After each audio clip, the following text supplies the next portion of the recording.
Hello. അപ്പോൾ നമ്മുടെ ഇവിടെ അടുത്തുള്ള ഒരു അമ്പലത്തിൽ മുരുകൻ അമ്പലമാണ്. അവിടെ ഉത്സവമാണ്. അപ്പം നമ്മൾ രാത്രി ഒരു 8 മണിയായിട്ടുണ്ടായിരുന്നു അവിടെ പോയ സമയത്ത് അവിടെ അഭിഷേകം നടക്കുമായിരുന്നു. അതൊക്കെ കണ്ട് നല്ല രീതിയിൽ തൊഴുതായിരുന്നു.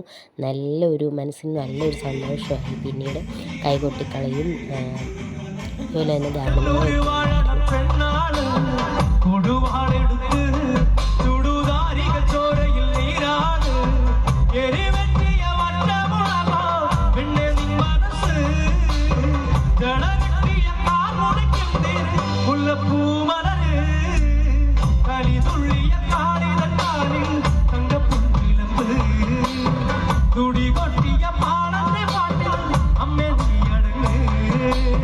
കരിങ്കാളികൾ